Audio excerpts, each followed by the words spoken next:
Nesse vídeo vamos ver como foram as questões de biologia da prova do Enem, edição 2022, segunda aplicação PPL. Começando pela questão 92, vai falar sobre ciclo biogeoquímico do nitrogênio. Enfim, nesse ciclo participam vários organismos vivos. Um dos efeitos desse ciclo é aumentar a disponibilidade dos compostos nitrogenados no solo. As minhocas, os anelídeos, oligoquetos terrestres, participam desse ciclo quando transformam a matéria orgânica liberando amônia. Então, elas, quando consomem a matéria orgânica no solo, elas se alimentam disso. E a excreta nitrogenada da minhoca seria, então, a amônia, a principal forma de excreta nitrogenada. Elas podem também eliminar ureia, mas a principal forma é a amônia. Nesse sentido, minhocas são detritívoros, né? Então, assim, diversos conceitozinhos de cadeia alimentar, né? Enfim, aquela ecologiazinha bem básica. O ciclo do nitrogênio é um ciclo bem importante de se estudar para o Enem, porque ele costuma cair, né, com bastante recorrência. E basicamente o que a pessoa tem que sempre lembrar é que o nitrogênio está na natureza, né, na atmosfera, na forma de um gás, que é uma molécula inerte, né? Mas uma vez que ela entra em contato com micro-organismos é, fixadores, que são as bactérias, né, fixadores de nitrogênio, eles podem então dar entrada ali no ciclo, entrando para o meio, né, para a esfera biótica da Terra, a famosa biosfera, né? Então ele pode entrar aqui, né, virando aqui, né, nitritos, nitratos, formas mais assimiláveis pelas plantas, né? Mas a amônia, que é a que a gente está estudando, né, que ali as minhocas, elas excretam amônia, né? A excreta nitrogenada delas é amônia. Aqui, ó, nessa etapa aqui, tem diversas formas que a amônia poderia vir, né? Por exemplo, a ação de decompositores, né? Micro-organismos pegando matéria orgânica bruta, né? E decompondo até amônia. E uma vez que a amônia está ali, ela pode entrar na etapa de nitrificação, né? Para virar nitrito, nitrato, nitrosação, nitratação, né? Eventualmente sendo assimilado pelas plantas. Enfim. Então dá uma atenção para essas etapas, né? Fixação, amonificação, nitrificação, enfim, assimilação pelas plantas, né? Pelos vegetais, especialmente pelas plantas. E também, eventualmente, né, a desnitrificação, quando o nitrogênio pode também, né, ir de volta para a atmosfera para compor novamente, né, os gases atmosféricos, que inclusive é o gás mais abundante da atmosfera, 75%, né, aparentemente, da atmosfera é gás nitrogênio. A questão 94 disse o seguinte: em um sistema hipotético, mantido sob iluminação, estão presentes uma célula autotrófica, que produz o próprio alimento, né, e uma célula heterotrófica, que não produz o próprio alimento. A esse sistema são fornecidos água, glicose, gás e oxigênio, sendo esse último na forma um isótopo, né, o isótopo 18 do oxigênio, compondo então esse gás, né, que está sendo colocado ali nesse sistema. Ao final de um período de 24 horas, a análise dos compostos presentes nesse sistema permitirá a detecção do isótopo em qual dos elementos que vão ser produzidos ali. A respiração aeróbica é um processo complexo que, resumidamente, ele pega açúcar, né, e oxida o açúcar até CO2 e água. Então ele produz água, certo? E, enfim, portanto, a água produzida na respiração conteria alguns, né, desses isótopos que foram fornecidos ali nesse sistema. Como? Para começar, vamos tirar do meio a fotossíntese, né, porque ela não consome oxigênio. Muito pelo contrário, ela produz oxigênio a partir da água, né? A fotólise da água produz oxigênio. Enfim, aqui rola aqui toda uma questão aqui de elétrons, né, e tudo mais, que vão abastecer, e também de carreadores de elétrons, né, que vão abastecer o ciclo de Calvin, que é a fase escura, né. Tem também a produção de ATP aqui. Enfim, mas nada disso aqui vai consumir oxigênio do meio, certo? Vai produzir oxigênio, né. E aqui vai ser produzido açúcar a partir de CO2. Então isso aqui é a fotossíntese. Só queria tirar ela, né, para a gente poder agora discutir a respiração aeróbica. Lembrando que a fotossíntese está acontecendo nos cloroplastos, né, das células que conseguem fazer fotossíntese, que tem cloroplastos, e a respiração aeróbica vai estar acontecendo nas mitocôndrias, né, que são organelas de células eucariontes, que tem ali toda a maquinária, né, proteica para fazer essa coisa do transporte da cadeia transportadora de elétrons, né, que vai, no final das contas, produzir grande quantidade de ATP, certo? E esse ATP vai ser produzido a partir da oxidação, né, de moléculas ali carbônicas de alta energia. Oxidação a gente infere que vai ter o quê? Um oxigênio atuando ali em algum momento, né? O oxigênio como aceptor final desse elétron. Então a gente tem aqui uma molécula de oxigênio, né? Mas apenas assim, um átomo do oxigênio recebe esse elétron, então a gente coloca aqui meio O2, né? Porque um átomo pega esse elétron e ele vai compor uma molécula de água, olha só. Então a respiração aeróbica produz CO2 e água, né? Como processo, né? Como resultado ali, resíduo metabólico. Portanto, forma-se água. E essa água tem um dos oxigênios que estão nessa molécula de oxigênio.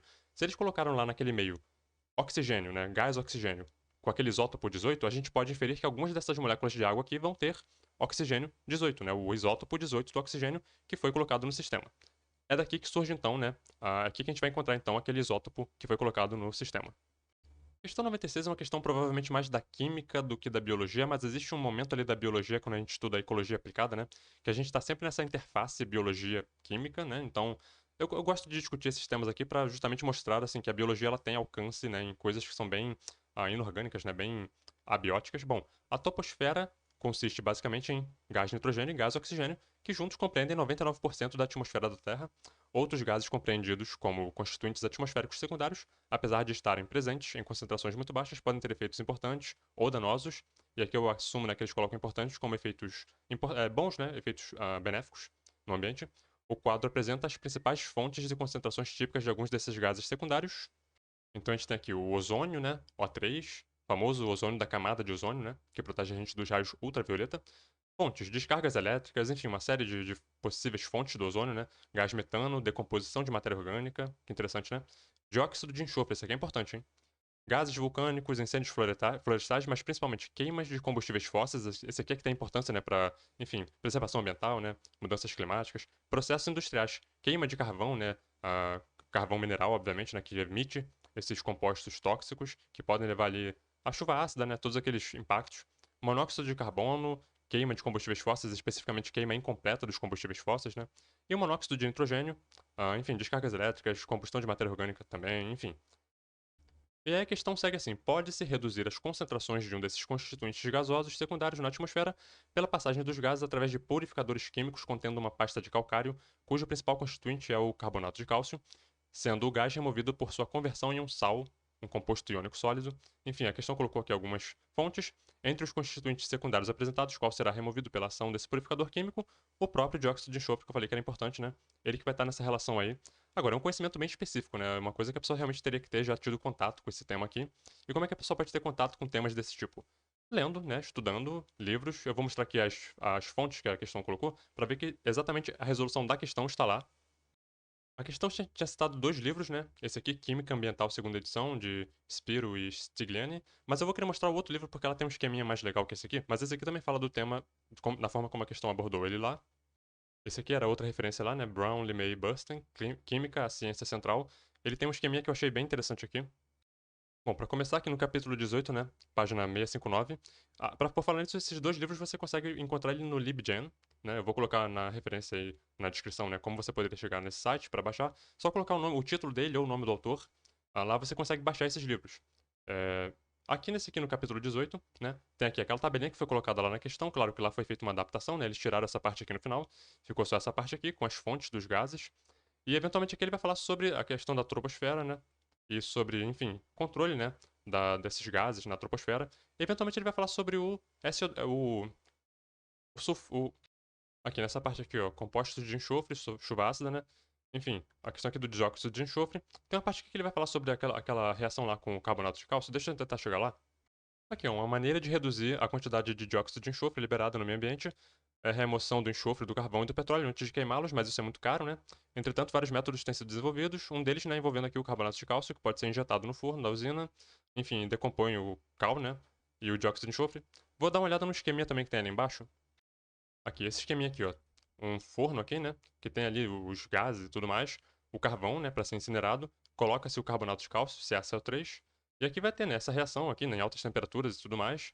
Isso aqui seria então um método comum para remoção de CO2, de SO2 de combustíveis queimados. Enfim, o calcário se decompõe e reage com SO2 para formar. Enfim, aqui agora, falar esses nomes dessas moléculas aqui prova que eu não sou da química, né? Mas enfim, CaSO3. Enfim, pesquisa aí no Google o que significa, divirtam-se. Mas basicamente a ideia é essa aqui, eu só queria mostrar esse esqueminha. E enfim, quem quiser baixar o livro, vou colocar um endereço aí para vocês tentarem. E assim, eu não pretendo ficar entrando em todas as questões de química, né? Porque em diversos momentos, assim, a química ela é bem química mesmo. Mas esse ponto aqui, especificamente da poluição atmosférica, ela tem uma importância para a biologia, né? No sentido de, enfim, a chuva ácida, por exemplo, né? Que pode acidificar ecossistemas, tanto o solo quanto o mar. E tem impacto na biosfera, né? Nos organismos vivos. A gente está falando muito de acidificação dos oceanos ultimamente, né? Então, assim, é um tema que é bem interdisciplinar. E eu acho que é interessante a pessoa sempre tentar fazer esses links entre esses temas. A questão 97 é bem biologia mesmo, né? O esquema representa alguns passos de uma série de reações metabólicas transformando o aminoácido fenilalanina em quatro possíveis substâncias. Essas reações enzimáticas são resultado da expressão de alelos dominantes, genes, né? A, B, C e D. Bom, então da fenilalanina, para transformar fenilalanina em tirosina, a gente tem aqui a expressão do alelo A, certo? Que é um alelo, segundo a questão, dominante. E aí vai ter uma enzima que vai ser expressa através desse gene, desse alelo. Para transformar a tirosina, ela é um precursor, né, da melanina, da adrenalina, que é um neurotransmissor, né, da tiroxina, que está envolvida ali com os hormônios tiroidianos, né. Portanto, a gente teria aqui diversas vias a partir da tirosina, né, que ela poderia, enfim, ser precursora de diversos componentes. Então, pela expressão do alelo B, ativação da enzima E2, a gente teria tirosina virando melanina. Pela expressão do alelo C, enzima E3, né, tirosina virando tiroxina. Claro que aqui eles não colocaram os nomes das enzimas, né, porque são nomes assustadores. Eles queriam apenas pegar a ideia geral. O alelo D, tirosina virando adrenalina. Bom, mas dito isso, qual o resultado metabólico de uma criança recessiva para o par de alelos B? Ou seja, ela não expressaria, né, uma enzima importante para transformar tirosina em melanina. Qual é a função da melanina no corpo? Pigmentação, né? Da pele, dos cabelos, dos olhos. Então, qual seria o resultado metabólico de uma criança recessiva para isso, que não teria ativação dessa enzima? Tirosina não iria virar melanina, portanto, a criança teria ausência de pigmentação na pele. Um fator que a gente conhece aí, né, como o albinismo, né? Albinismo óculo cutâneo, enfim, tem uma série de versões, mas basicamente ausência de pigmentação na pele e em outras partes do corpo também. Bom, como eu disse, o Enem sempre pega super leve, né? Ele não vai realmente entrar assim, na complexidade real da questão, porque ele quer apenas pegar uma ideia genérica, certo? Aqui estaria uma via biosintética mais completa da transformação de tirosina em melanina. Repara que aqui a gente vê, né, três tipos de melanina diferentes. A melanina preta, né, a melanina marrom e feomelanina. Isso aqui, as misturas dessas melaninas, elas vão determinar a cor, por exemplo, do seu cabelo.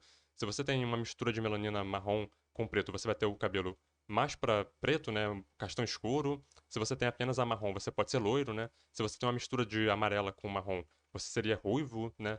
Isso assim, genericamente falando, claro. Agora, repara assim, todas as etapas intermediárias, né? Tirosina virando dopa de hidroxifenilalanina. Lembrando que a tirosina vem de quem? Da fenilalanina, né? Então, a partir da ação da tirosina hidroxilase, vira dopa, certo? A dopa oxidase transforma isso em dopaquinona, que pode seguir para a via de feomelanina. Isso aqui é confuso até pra mim, cara. Isso aqui é pra... Eu peguei essa imagem na internet, né? Tô só mostrando assim pra ilustrar como que a coisa realmente é mais complexa. E o Enem pega isso aqui tudo e enxuga isso aqui numa coisa mais simples apenas pra explorar uma ideia genérica. Às vezes a pessoa fica assim, quebrando a cabeça tentando memorizar isso aqui e não faz sentido, certo? Mas aqui, ó, só, então dopa-cromo, né? Diversos intermediários, diversas enzimas envolvidas. Repara que não é um gene, né? São vários. Porque cada uma dessas enzimas aqui vai ter um gene envolvido. Ou, às vezes, mais de um, né? Enfim, aqui a gente tem a tirosina, por exemplo, virando adrenalina. Então, tirosina, né? Tirosina hidroxilase, vira de novo a dopa, fenilalanina de hidroxifenilalanina, né? Enfim, de novo virando dopamina. Aí agora noradrenalina, certo? Todas as enzimas aqui envolvidas, né? Dopa, descarboxilase, dopamina hidroxilase, noradrenalina a partir da ação da fentolamina, né? É difícil falar isso aqui. Eventualmente virando adrenalina. Repara como que a coisa é, né? Mas tem diversos estágios intermediários, enzimas, diversas enzimas atuando. E aqui é a tirosina virando tiroxina, que é o hormônio tiroidiano, né? O T4, que é uma forma inativa, enfim. O que é importante aqui para a tirosina virar tiroxina? Iodo, né? Então, iodinase vai colocar aqui em iodos nessa tirosina, né? E aí a quantidade de iodos é que vai determinar qual hormônio ela vai virar. Então, 4 iodos, tetraiodotironina, não é isso? 3 iodos, triiodotironina, que é o T3. Então, 4 iodos T4 e o T3, né, são 3 iodos, é a forma ativa do hormônio tiroidiano, que é o T3. E de novo, né, todas as formas intermediárias aqui para mostrar a complexidade. Agora, é bem verdade que, assim, digamos que da tirosina para adrenalina você tenha, vamos supor aí, 4 enzimas atuando. Se você tivesse problema numa delas, você já teria problemas em produzir adrenalina? Sim, né? Então, nesse sentido, essa ideia aqui, ela poderia persistir desde que tendo consciência, né, de que a coisa é muito mais complexa, mas sim, o problema em apenas uma enzima já seria suficiente para você ter problemas em transformar, por exemplo, tirosina em adrenalina. Questão 100. Uma intervenção no meio ambiente tem inquietado muitos pesquisadores que consideram um risco reviver uma espécie extinta. Os envolvidos são os mamutes, paquidermes peludos extintos há milhares de anos. Em cadáveres de mamutes recuperados de locais como a Sibéria, um local super gelado, né? Eles ficam lá literalmente congelados. Estão sendo conduzidas buscas por células somáticas com núcleos viáveis para posteriormente ser tentada sua inserção em zigotos anucleados, que é a técnica de clonagem, né? Você pegar um núcleo, né? E colocar num ovócito, né? Que tem ali também, que dê a capacidade para que aquele núcleo se desenvolva como se fosse um embrião normal, mas na verdade é um embrião clone, certo? Bom, o método citado acima é denominado clonagem embrionária porque gera embriões cromossomicamente idênticos ao parental. Então, assim, quando você pega aquele núcleo com aquele DNA, né, você está pegando todo o genoma de um indivíduo, né? Quando você vai fazer um gameta, você pega metade apenas do seu genoma, né? Você tem a meiose, e com apenas metade do seu genoma mais a metade do genoma do outro parental, seja o pai e a mãe, né? Aí você forma um novo indivíduo a partir de metade do genoma de cada um deles. Aqui você está pegando o genoma inteiro de um animal, no caso o mamute, colocando num ovócito, vai formar ali um óvulo, né, um embrião, que é literalmente todo o genoma. Claro que a gente tem que ter cuidado aqui, né? Porque o ovócito, né, vai ter ali as mitocôndrias da mãe, então, assim, não é uma coisa perfeita, né? Tem que lembrar disso, da herança mitocondrial, que os ovócitos, os óvulos, né, vão ceder às mitocôndrias, então, assim, não é o genoma inteiro, o genoma nuclear inteiro da espécie que cedeu o genoma nuclear, certo? O texto que a questão citou é esse aqui, O Ano do Mamute, né? É um texto em inglês, gratuito, pode acessar à vontade. Ele começa de uma maneira bem curiosa, ele fala assim, os genomas mitocondriais de mamutes, né, aparentemente são como a escala, né, schedule, a escala dos ônibus de Londres. Você espera por séculos, né, por eras, até que, de repente, vem três de uma vez. Parece um pouco, né, com a situação aqui no Brasil, né? A gente espera muito o transporte público, demora muito a vir. A diferença é que aqui, às vezes, não vem mesmo, né? Lá, pelo menos, vem três de uma vez só. Aqui, às vezes, demora e não vem. Mas só pra você ver como que aqui a gente tem uma evidência científica de que transporte público é problemático no mundo inteiro. Uma outra coisa que eu achei interessante é que no artigo inteiro, claro que eu não li linha por linha, né? Eu li, assim, partes mais, assim, importantes, mas eu não vi em nenhum momento ele entrando naquela coisa ecológica do problema, né? Que a questão trouxe lá, de você ressuscitar espécies extintas. Ele fala muito mais da metodologia propriamente dita, né? Então, assim, interessante o texto. Questão 102. Os fabricantes de bebida só podem chamar de suco de frutas os produtos que tiverem cerca de 50%, metade, né, do conteúdo de polpa da fruta mesmo, que é a parte comestível da fruta. Já o néctar de frutas, que tem adição de açúcar, possui 20 ele é mais, portanto, ele é mais diluído, né, ele tem menos polpa. Então, assim, tem menos açúcar da frutose, né, aquele que vem da fruta mesmo, e ele tem que compensar isso como? Colocando outro tipo de açúcar para adoçar, que no caso seria ali a sacarose. Bom, o número de calorias dessas bebidas é equivalente, o que muda são a quantidade e a qualidade do açúcar, que é o que eu falei, né? Frutose e a sacarose. Bom, a qualidade e a quantidade de açúcares presentes nessas bebidas, de uma mesma fruta, diferem, pois a maior, né, do verbo haver, a maior quantidade de frutose no suco, que vem da fruta, né? Frutose é o monossacarídeo, e maior quantidade de sacarose, um disacarídeo, no néctar, que eles colocam ali então para fazer essa compensação, né? Já que eles diluem no néctar. O texto que a questão citou é um conteúdo pago, da revista super interessante, eu acho. Mas esse site aqui da UFG repercutiu o texto, né? Colocou aqui uma versão, não sei se é uma versão resumida, mas enfim, para quem quiser dar uma lida de repente, né, e não tá interessado em assinar a revista, pode dar uma lida, clicar no link que eu vou botar na descrição aí. Não tem muita coisa não, é um texto bem fraquinho até, mas para quem quer dar uma lida, né? Aqui que interessante, diferenças, né? Refresco de fruta. Campeã na concentração de açúcar. Tem só 8% de polpa. Então é só um refresco, né? Equivale a um refrigerante de fruta, tipo Fanta uva, Fanta laranja, né? Bom, suco em pó deixa a desejar no quesito propriedades nutricionais e tem sódio. Portanto, não é recomendado para hipertensos. O suco concentrado tem menos açúcar que o néctar, é mais barato, leva corantes, aromatizantes, conservantes. Enfim, suco em pó também, né? Refresco de fruta também. Todos eles levam aromatizantes, corantes, conservantes. O suco integral, por outro lado, né, é a alternativa mais cara ao néctar, não tem conservantes e não é adoçado artificialmente e vem pronto. Questão 103 fala sobre usinas nucleares, né? Ela fala um pouco sobre o calor, né? O texto é um pouco longo, vai falar sobre o reator, né? Uma reação em cadeia. O processo libera muito calor, que é utilizado para gerar energia, porém é necessário um sistema de arrefecimento para evitar uma explosão. Por isso a água é captada do ambiente, né? Etc. Caso esse sistema não ocorra de maneira adequada, será gerado um impacto negativo no ambiente porque aquecerá os ecossistemas aquáticos. Então, se você pega a água muitas das vezes, né, de um rio, do mar, para fazer esse resfriamento daquele componente ali que superaquece, né, daquele vapor. E nisso que você. Eu vou até mostrar o GIF que eu sempre mostro aqui. Tá aqui, o esqueminha que eu sempre mostro aqui, né, de usinas termoelétricas, termonucleares. A gente tem aqui a geração desse calor, né, pela reação nuclear. Esse calor é usado para transformar a água em vapor, esse vapor vai mover turbinas e vai gerar energia elétrica. Só que esse vapor depois tem que ser condensado, né, para retroalimentar o sistema. E nisso que ele é condensado como? Com resfriamento a partir de um sistema aqui de canais, que é água canalizada do ambiente, pode vir de rios, né, do mar. Enfim, e se você pegar essa água aqui, resfriar aquele vapor e jogar essa água de volta no meio ambiente, você está aquecendo, né, gerando uma poluição térmica no ambiente. Seria interessante ter algum mecanismo aqui que você não lançasse essa água quente direto no ambiente, mas permitisse que ela resfriasse um pouco antes, né? A questão 106 fala sobre um cuidado, né, que a gente tem quando a gente tem um pote de doce, por exemplo, na cozinha, na geladeira, de você, por exemplo, não colocar a colher na boca, né, e depois colocar a colher que foi na boca no doce, porque isso, né, levaria ali a uma contaminação daquele doce. E, enfim, essa prática popular encontra respaldo no pensamento científico, uma vez que o doce realmente poderá azedar em razão da contaminação, né, por micro-organismos que estão na boca, né, que poderiam então fermentar aquele doce ali. A fermentação, nesse caso aqui, a gente pode pensar numa fermentação lática, né? Vai ter uma outra questão ali embaixo depois sobre fermentação lática e lá a gente fala um pouquinho mais sobre a fermentação, a importância dela, né? 107 vai falar aqui sobre alguns sintomas, né? de uma reação a algum componente da alimentação, no caso o glúten, né? Pode provocar ali dores abdominais, vômito, diarreia. Enfim, o glúten é uma proteína presente em vegetais como trigo, cevada, centeio, gramíneas, né? Uma pessoa com esse sintoma que ingeriu arroz, bife com creme de leite, salada de alface, tomate, lasanha e ovo cozido, após exames laboratoriais foi diagnosticada como portadora da intolerância ao glúten, né? E, enfim, teve um encaminhamento. Qual dos alimentos ingeridos pela pessoa o médico precisou eliminar da dieta? Se ela é intolerante ao glúten, se ela tem, né, problemas ali com o glúten, qual desses componentes aqui que ela ingeriu naquele dia, né, arroz, bife, creme de leite, salada, alface, tomate, lasanha e ovo cozido, qual desses ela teria que tirar da dieta? No caso, a lasanha, né, porque a lasanha tem o quê? Trigo, certo? E o trigo tem glúten. Muitas das plantas que a gente conhece e adora, né, e que fazem inclusive parte da nossa dieta, pertencem a essa família aqui, a família Poácea, certo? A família Poácea, ela tem ali uma relação, né? Ordem Poalis, superordem Liliania, classe Magnoliopsida. Tô mostrando isso aqui só para mostrar para vocês assim, uma classificação, né, de um grupo botânico completa, né?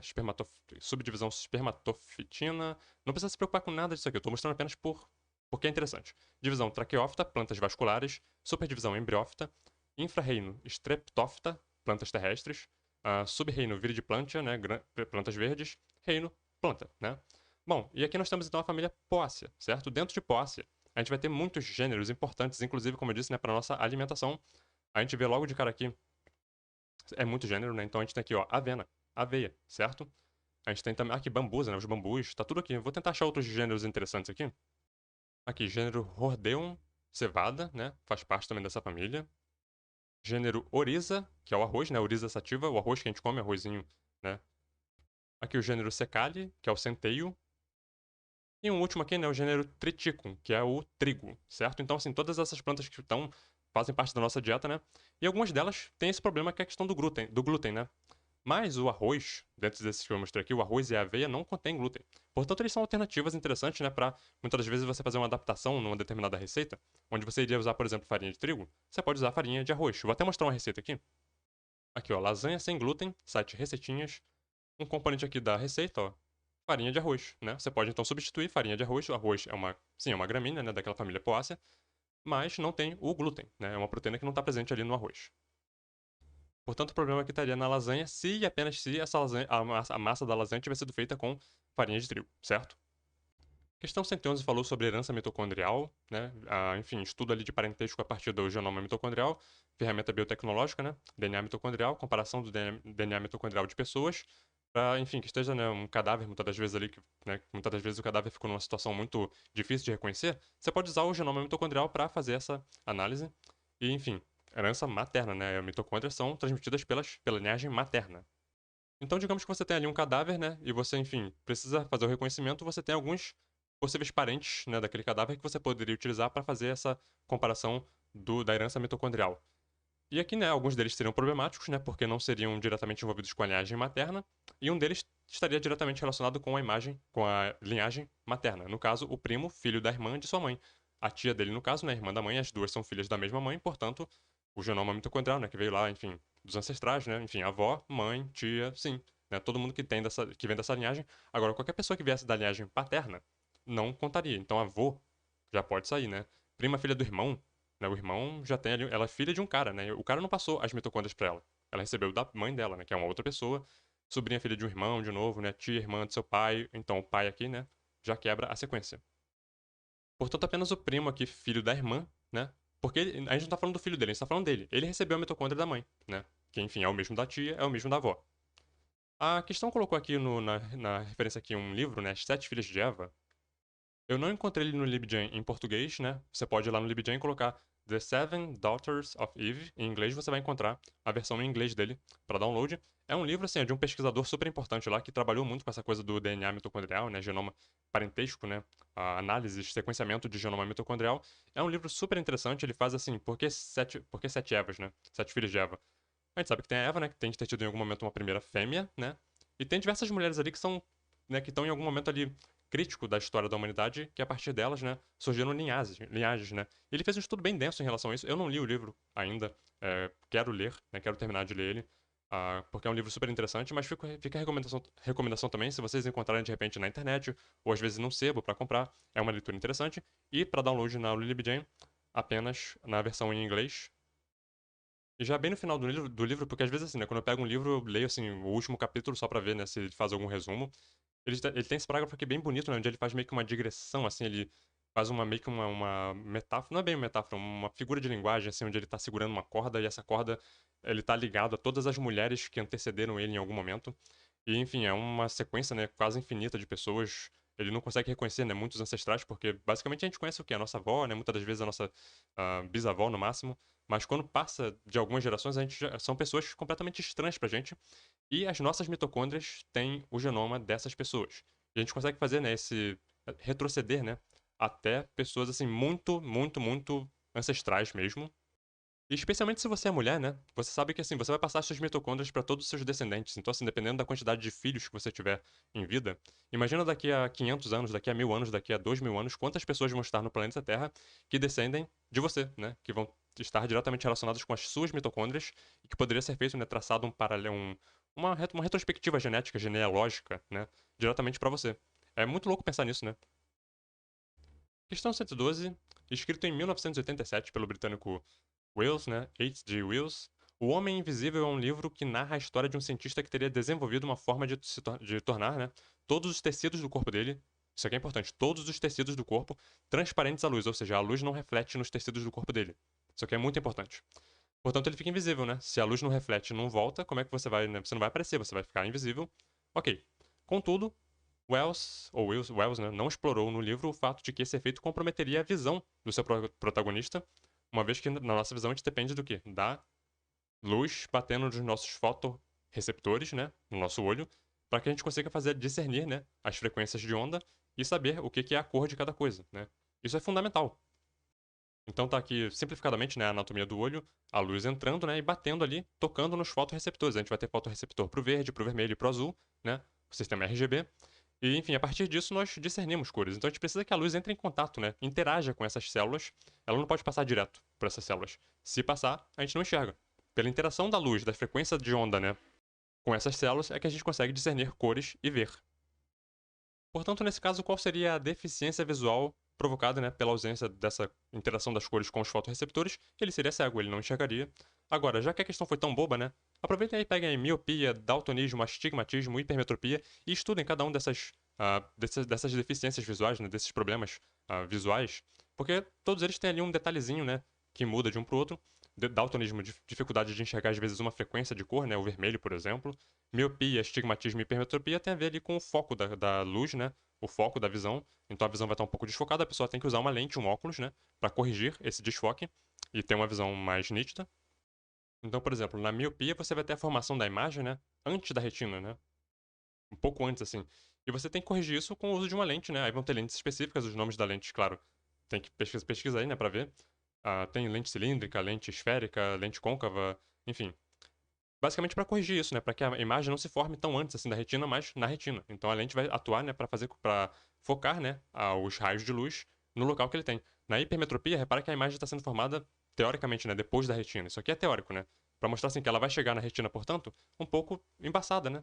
E aí você usa uma lente para fazer o quê? Para fazer com que a imagem se forme, né, exatamente na distância que ela tinha que se formar e a imagem fica nítida.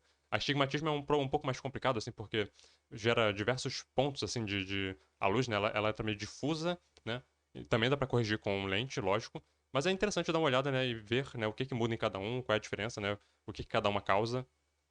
Questão 114 falou sobre inseticidas, né, que estariam sendo proibidos ali em alguns locais da União Europeia, por conta ali de que eles estariam causando mortes de abelhas e insetos vitais para os ecossistemas. Né, a importância de abelhas, né, especificamente aqui de insetos, para, enfim, o ecossistema, tanto no nível ali da agricultura, por exemplo, né, portanto, da alimentação humana. Então, é uma coisa super importante, né. Bom, o impacto dos inseticidas mencionados na produção de alimentos agrícolas é causado pelo uma vez que você mata abelhas, né, e alguns insetos que estão envolvidos com polinização, você diminui a taxa de polinização. 117 falando sobre a alteração de habitat, né, causando ali impactos em populações de anfíbios. Uma pesquisa feita em um remanescente de floresta de araucária, portanto ali no sul, né, Rio Grande do Sul, Rio Grande Paraná, na verdade, revelou que cerca de 40% das espécies de anfíbios, anuros, né, os sapos, pererecas e rãs daquela região, estão associadas à mata estudada. Então, assim, elas vivem, elas são endêmicas, vamos colocar assim, né, elas dependem da existência dessas matas para sobreviver. Portanto, assim, impactos nessas matas, né, que são o habitat dessas espécies, estariam ali, né, provocando impactos. Bom, qual é a proposta adequada para a conservação da diversidade biológica de anuros na região? Parar de desmatar a mata onde eles vivem, né? Portanto, acabar com o desmatamento do remanescente de floresta de araucária. Vamos dar uma olhada no texto que a questão citou aqui? Que é esse texto aqui: riqueza e distribuição espaço-temporal de anuros em um remanescente de floresta de araucária no sudeste do Paraná. Então, logo aqui no resumo, ó, cerca de 40% das espécies registradas de anuros, né, são associadas a habitats florestais, a esses habitats, né, florestais, o que reforça a urgência da preservação desses remanescentes de floresta de araucária. Então, assim, parar de desmatar, né, de pra causar impactos ali naquela região de mata. Essa parte aqui também é bem importante, ó, a modificação de habitats é uma causa bem documentada do declínio de populações de anfíbios, perda de habitat, né? O desmatamento que ocorreu e ainda ocorre na região neotropical é responsável pela ameaça e extinção de várias espécies de anfíbios. Então, o desmatamento ali sendo um fator que deveria ser controlado para conservar, né, essas espécies. A questão 119 menciona ali o pioneirismo do Brasil, né, no desenvolvimento de biocombustíveis, né, combustíveis a partir de biomassa vegetal, combustíveis renováveis, né, então a partir de cana-de-açúcar, de mamona, etc. Bom, no Brasil o álcool é obtido principalmente na cana-de-açúcar, né, razão pela qual os classificam como biocombustível. Com essa atitude, contribui-se, né, produzindo combustíveis a partir de biomassa vegetal, contribui-se para a diminuição da emissão efetiva de dióxido de carbono. Uma vez que quando você utiliza um combustível de origem vegetal, ao você plantar, né, e crescer uma planta, como por exemplo a cana-de-açúcar, você está tirando CO2 da atmosfera e depois na queima do combustível esse CO2 volta para a atmosfera. Mas repara que esse CO2 que está voltando para a atmosfera é um CO2 que você tirou anteriormente para crescer a planta, né? Então, assim, diferente de um carvão mineral, por exemplo, ou de um petróleo, que é um elemento que está inerte lá no fundo, né, dos oceanos e, enfim, nas minas, e que é uma fonte de carbono que está inerte, que você pega aquilo e simplesmente começa a jogar na atmosfera, aumentando a quantidade de CO2 atmosférico, levando ao aquecimento global, dentre outros impactos. Questão 120, um dos fármacos usados como quimioterápico contra o câncer é a colchicina, que também é utilizada, né, em estudos assim de ciclo celular, né, para fazer observação das células, para parar a célula em metáfase, que é quando os cromossomos estão mais adensados. Você pode usar a colchicina, né, uma das opções, para parar a célula ali naquele momento, porque a colchicina ela tem uma função que ela não permite o término do ciclo da divisão, né, dos cromossomos. Portanto, ela fica parada ali naquela metáfase e os cromossomos ficam bem visualizáveis, né? Ficam bem fáceis de visualizar. Bom, ela age como um bloqueador da divisão celular, intervindo na polimerização dos microtúbulos, formadores, né, das fibras do fuso acromático, inibindo assim o crescimento do tumor. Então, uma célula cancerosa, por exemplo, né, você pode também atuar impedindo o crescimento de um tumor, ao impedir que as células tumorosas, né, as células que estão ali num processo de formação de tumor, continuem sua divisão. Porque o tumor é isso, né, o câncer é isso, é um crescimento desenfreado, né, uma proliferação celular desenfreada em determinado tecido, formando um tumor, etc. Bom, a colchicina age no tratamento do câncer, pois ela vai fazer o quê? Vai promover ali a despolimerização das fibras do fuso, impossibilitando a separação dos cromossomos na divisão. Enfim, é um teminho complicado. Fiquem ligados aí na descrição que eu vou colocar algum texto sobre isso lá, né? Algum material para vocês poderem ler, porque é um teminho um pouco mais assim, que exige um pouco mais de leitura.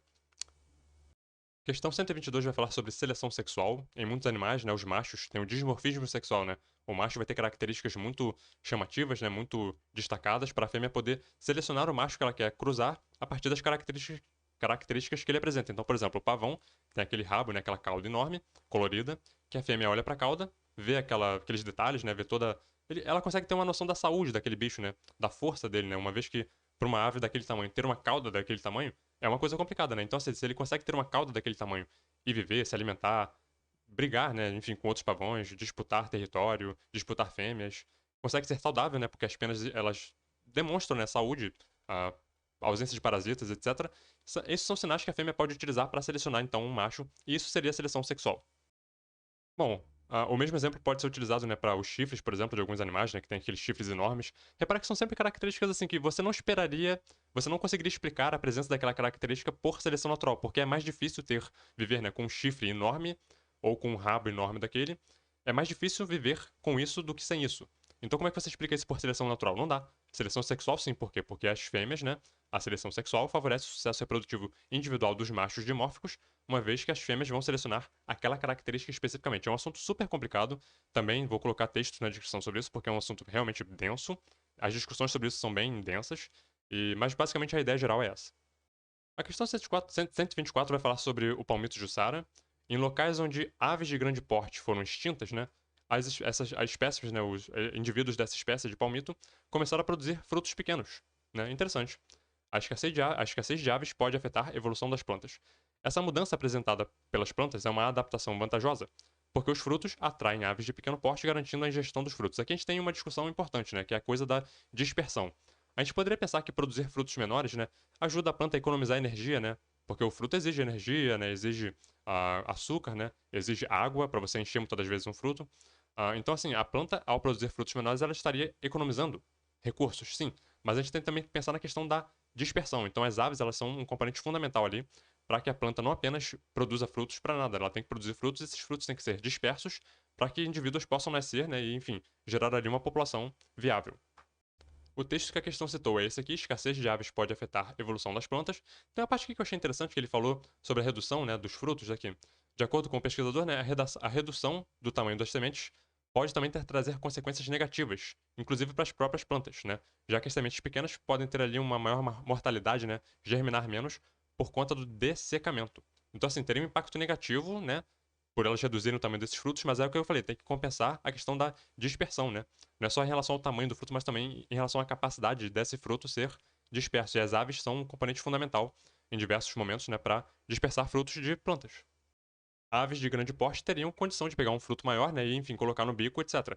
Aves pequenas, de repente, não, elas precisariam de frutos menores para poder fazer esse serviço, então a evolução, né, acaba levando na direção de frutos menores. Questão 129 vai falar aqui sobre respiração e fermentação, né?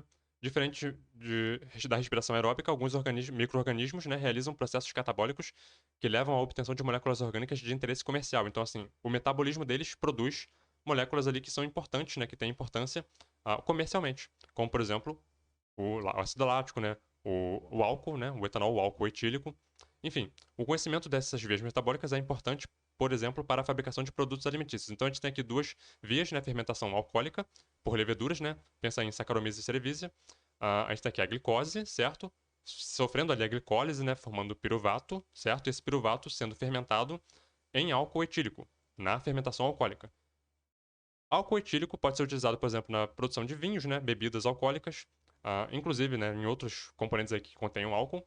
E repara que aqui também tem, né, um subproduto CO2 que pode ser utilizado ali, né, na indústria ali de massas, né, de pães, de bolos, para fazer a fermentação, para fazer a massa crescer. Esse CO2 também é importante, portanto, leveduras também podem servir como para fazer a fermentação, né, justamente.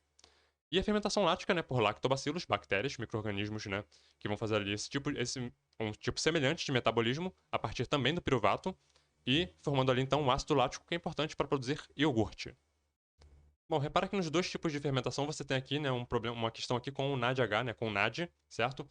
Que é, enfim, em algum momento aqui ele é oxidado, né? Isso aqui tem uma função importante para reabastecer, né, a glicólise porque ela vai precisar desse NAD. Vou até mostrar uma imagem aqui. Por exemplo, pegando aqui como exemplo a fermentação lática, poderia ser alcoólica também.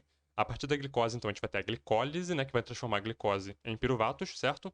E o que vai acontecer aqui? Formação de 2 ATP, pouco ATP, né, mas ok. Alguns micro-organismos dependem desse ATP para sobreviver, né? E o que está acontecendo aqui? O NAD+, vai oxidar, então, essa glicose, formando ali os piruvatos, certo? E vai formar NADH, né? Esse NADH, ele pode depois, durante a fermentação, né, onde o piruvato vira lactato, ele vai fazer o quê? Ele vai ser oxidado, ele próprio virando NAD+, que pode voltar para a glicólise, né? Então reabastecer a glicólise com esse componente, né? Esse transportador de elétron aqui que é importante para o processamento, né, dessa via metabólica.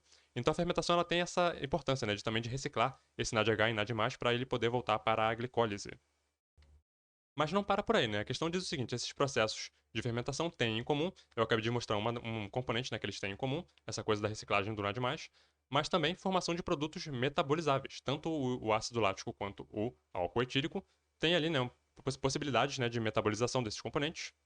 Por exemplo, focando ainda no lactato, né, já que a gente está falando bastante de fermentação lática, aqui, ó, o lactato em alguns momentos ele pode, a partir da lactato desidrogenase, uma enzima, né, o lactato pode virar piruvato. Ó, e o piruvato pode seguir, né, para a mitocôndria, onde ele vai ser transformado em acetil-CoA, e aqui ele entra no ciclo de Krebs, né, e vai ali para a via aeróbica, né, de produção de energia. Então, repara, do lactato a gente pode extrair, né, o acetil-CoA, que, enfim, vai entrar no ciclo de Krebs e vai gerar ali uma série de componentes que vai, no final das contas, levar a uma maior produção de ATP. A questão 134 também é uma questão bem química, né? Mas ela fala que sobre, enfim, sobre a amamentação, né? Sobre a, enfim, transmissão ali de componentes da mulher para o bebê, né? Pela amamentação. Então, assim, tem bastante biologia aqui também que a gente pode aproveitar. Bom, considere que o leite materno após 7 meses do parto é um alimento cujos principais constituintes são lipídios, certo? Gordura, né? Uma mulher que está amamentando ingere rotineiramente alimentos contaminados com pesticidas de diversos tipos, né? E eu chamo logo a atenção aqui para o DDT, certo? Bom, cujas estruturas e dados de solubilidade em água, isso aqui é muito importante. Repara que o leite, né, lipídico, né? Solubilidade desses componentes aí em água. Estão apresentados no quadro. Olha como o DDT é pouco solúvel em água, portanto, ele gosta de gordura, né? Bom, apenas para chamar a atenção, aqui tem a fórmula, né? Como eu não sou da química, eu não vou focar nessas coisas aqui de fórmulas, né? Vou só passar a visão geral do processo aqui que está acontecendo, que pode ter alguma importância aqui para estudo da biologia. O pesticida transmitido a um lactente, que é o bebê em amamentação, de 10 meses, em maior proporção, seria o... E que bom que o Gabarito colocou ali que era o DDT, né? Letra B. Porque pelo menos dá pra fazer algum sentido disso aqui. É uma coisa confusa, né? É complicadinho. Não tô dizendo assim, não é simples, tá? Pra mim mesmo que é bem confuso. Mas eu achei que era interessante, assim, trazer essa coisa do DDT, né? Como um herbicida organoclorado, né? Que tem ali uma série. Ele tem essa propriedade de ser lipofílico. Então ele se misturaria bem no leite, né? Que é essencialmente lipídico, não é isso? Então, assim, ele poderia estar sendo transmitido pela mulher para o bebê pela amamentação. Um tema complicadinho. Para quem gosta, eu vou colocar um link para essa dissertação de mestrado aqui, a avaliação da contaminação por HCH e DDT dos leites de vaca e humano, provenientes da cidade de, enfim, Duque de Caxias, é um local ali. Por que é interessante uma dissertação de mestrado? Porque é quase um livro, né? A pessoa vai fazer uma longa introdução teórica aqui, onde ela vai falar sobre todos esses conceitos, né? De, enfim, os herbicidas, né? Os componentes tóxicos ali, de serem, né? Terem características lipofílicas, serem organoclorados, e os impactos disso, né? A importância disso para essa questão de saúde humana, né? Enfim, vai ter uma sessão só sobre o DDT, então quem quiser ler mais detalhes sobre o DDT, né? Pode ler ali. Enfim, por fim, a questão 135 vai falar sobre construção de estradas, ferrovias, né, enfim, rasgando ali regiões de mata, né, de floresta, enfim, pristina, né, original. Bom, falando especificamente sobre o efeito de borda que isso causa, né, quando você fragmenta habitats, formando ali então esse efeito de borda, que é um efeito que causa ali diversos impactos na vegetação local. Não só na vegetação, mas eu acredito que em toda a biosfera daquele local, né, todas as relações, todos os ecossistemas, todas as relações ecossistêmicas daquele local. Mas a vegetação, por ser o componente da biosfera que é fixo, né, que não consegue muitas das vezes se deslocar, como os animais, por exemplo, conseguem, a vegetação acaba sendo a que mais, né, sofre. Bom, as espécies vegetais diretamente prejudicadas por esse efeito são aquelas que dependem de constantes, né, de condições muito, enfim, muito específicas, né, para a vida delas. Por exemplo, as pertencentes à comunidade clímax, que são espécies já bem especializadas. Elas dependem de condições bem específicas, bem peculiares, bem particulares, né, para que elas fiquem, né, à vontade. E o efeito de borda, ele causa perturbações, né, no ambiente que essas espécies estão. Então, uma imagenzinha que eu peguei aí no Google mesmo, né, só para ilustrar aqui, efeito de borda. Aqui a gente tem um fragmento, né. Bom, repara aqui no meio, é só a distância que uma espécie que estaria aqui no meio, né, a partir dela até a borda. Quando você fragmenta, aquela espécie que estava aqui no meio, agora ela já está na borda, na verdade, né, porque você fragmentou o ambiente. E repara que em cada um desses subfragmentos aqui agora que foram criados, a distância dele para a borda é cada vez menor. E a distância, né, do local que essa espécie está para a borda é fundamental, né, para que ela se sinta, como eu disse, à vontade, né? Temperatura, enfim, uma série de outros componentes ali. Relação com a própria fauna, né? Esses fragmentos também podem gerar perturbações ali para a fauna, né, em relação a migrações, né, em relação a fluxo gênico. Enfim, como a gente falou ainda agora da palmeira, né, a questão da dispersão das sementes, tudo isso poderia ser afetado em casos assim de fragmentação. Bom, portanto, aqui quanto menor, né, mais aumenta o efeito de borda. Um tema interessante para alguém se aprofundar em leituras sobre isso, que é um tema também bem recorrente e importante. E com isso nós ficamos por aqui. Nos vemos na próxima edição do Enem.